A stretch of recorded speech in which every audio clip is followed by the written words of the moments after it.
Thank you for following us. Welcome to Tripology Podcast. I'm Alan.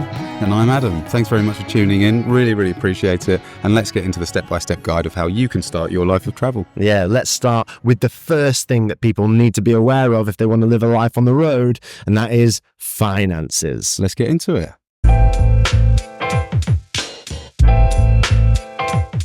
Okay, finances. This is probably the biggest barrier for most people. They think, I want to go out traveling. I want to see all these beautiful locations, but money, it's a big problem. How do we get around it?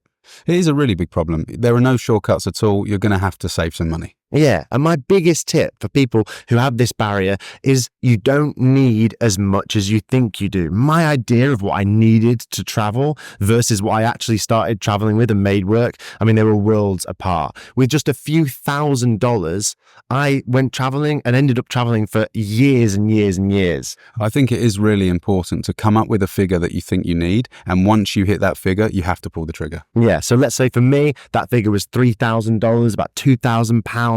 I saved up that money. I went traveling. I just committed. My second month of traveling, I only spent $100. And the way I did that was by utilizing working away, volunteering opportunities. I was teaching English in Vietnam. I was working in exchange for food and accommodation, and via that exchange I was spending so little money and getting valuable travel experience. Yeah, I mean, the main takeaway from this section really is that you will need probably less money than you think to extend your trip. Absolutely. Just set an idea in your head of a little bit of achievable money, however much money you can save in 6 to 8 months. Take that money and just commit. Go traveling with it. You'll figure it out as you go along. You can utilize workaway opportunities. You can exchange services for food and accommodation. Just get traveling, which brings us to our second point. Set a date. Oh, this one's near and dear to my heart, Adam. I know, because there's always reasons why you can postpone travel. I've met so many people who say to me, I would love to do what you guys are doing. I would love to travel, but I've got a wedding in January, then it's my mum's birthday, but maybe I might get promoted at work on this day, so I'll stay around for that. If you want to go traveling, you want to live a life on the road, you've got to commit to a date. I'm leaving on January 1st. That's when I'm going. No obligations after that date. You've committed. You've booked a flight in your mind. Yeah, and in the same way, there are going to be things that you miss whilst you're away. So I think it's really important to get comfortable with that idea. There's always going to be birthdays or parties, like you say, weddings, people being born. And I do think it's really important not to fixate on that kind of stuff because it can, of course, be really prohibitive. Yeah, you just totally got to have a mindset of I'm not available after this day. I'm committing to a new life. Work on your finances up until that point and then go set off into the world. I think another important thing to say is that people are often going to be really, really proud and supportive of what you're doing. It's not like they're going to think bad of you for leaving when, it's their kid's birthday next month. So yeah, get the date with your money and pull the trigger. And you raise an interesting point there of what other people think about us going traveling. And that brings us on to our next point, which is fear.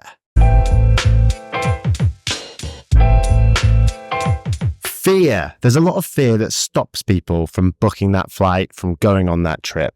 Yeah, I would say solo travel or people who want to embark on solo travel, they feel this quite a lot. Yeah, definitely. I think people who have this idea of going away, going on an adventure with an indeterminate ending, they think, I'm going to miss my family, I'm going to miss my friends, I'm going to miss out on important life events. These are all really valid fears. Of course, safety, infrastructure. I don't know about you, Al, but I found that when I went away, I couldn't believe the infrastructure that was in place. It was actually much easier to travel than I thought it would be.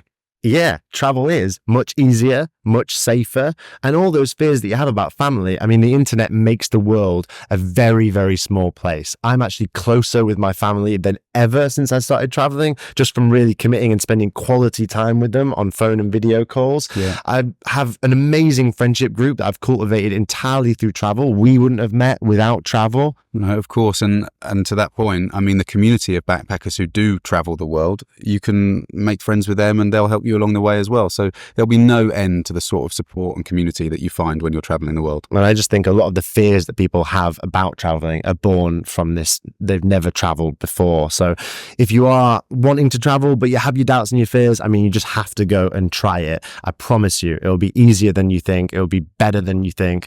And I mean, we're always here to contact if you have any questions along the way. Yeah, completely. Send us a message, because another fear that we haven't mentioned is the fear of maybe not achieving anything in your professional career, right? Yeah, absolutely. So I know that when I went away, I was really worried about having gaps in my CV. I was worried about just quitting and never getting a job again. But please send us a message if that is a concern of yours, because we've quit our jobs multiple times and have still been able to accelerate our career.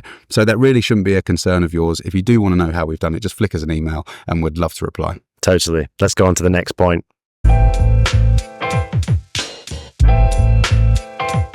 Having a purpose. So we've got enough money, we've set a date, we've assuaged our fears about leaving family and friends behind, but we want to know, why are we really traveling? We get this all the time. What are you running away from? There is a certain amount of escapism, of course. It's something that I was worried about and probably still am to a certain extent. But when you give your travel purpose, whether it's food and drink culture, learning languages, scuba diving, for example, it makes a world of difference. You really do have a focus to your trip. I think that's really, really important point.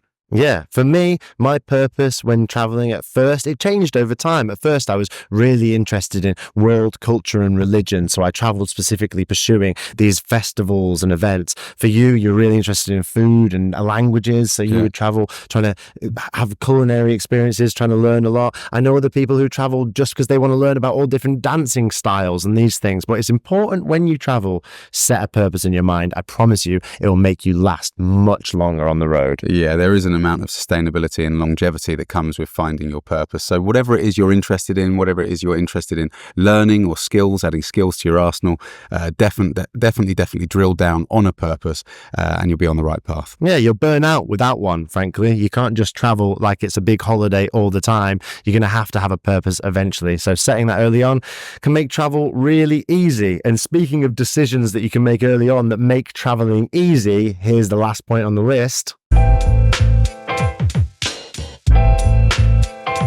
Having a good backpack, a carry-on backpack, is a decision that both of us made very early on.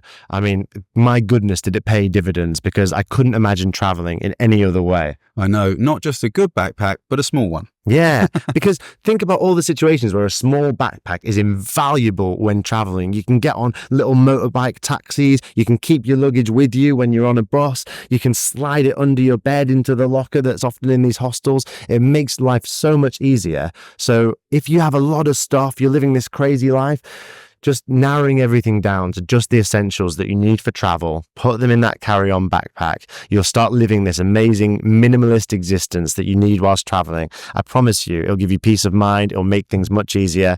A carry-on backpack. Yeah, it does take a little bit of time to get used to, I think, whittling all of your belongings down into, say, a 35-litre backpack, which still allows you to carry it on a plane without paying any extra. Important.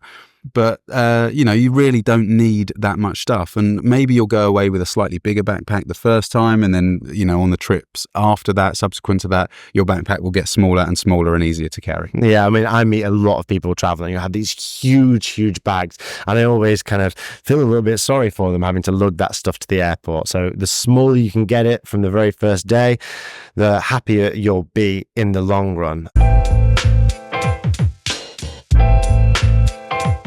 There we are. That's the step-by-step guide. That's all you need to start traveling. First things first, you got to sort out your finances, but we promise you need less than you think you do. Traveling can be really cheap if you do it the right way. And you've got to set a date, because there's always going to be a reason to stay, but you'll be so glad once you've left on that plane that you left when you did. And make sure you push all your anxieties to one side. I promise you there's going to be an amazing community ready to support you. And also, when it comes to giving your trip purpose, really drill down into the reasons why you are traveling, and that will help keep you sustainable and give it longevity. And make sure you get a small backpack. We promise you'll have a better time with a smaller backpack. And lastly, I mean, we're accessible. Reach out to us. You follow us now on Instagram. You can reach out to us with a direct message at Tripology Podcast, and we'll be so happy to help you out. Yeah, open the conversation. Let's get the communication flowing. We really want to support you on your journey of traveling the world. Yeah, you can also send us an email, trapologypodcast@gmail.com. And we have a travel podcast. You can listen to us tell travel stories. There's a link to that just down below. We look forward to seeing you there. Thanks ever so much for watching. Yeah, we'll see you. Bye. Bye.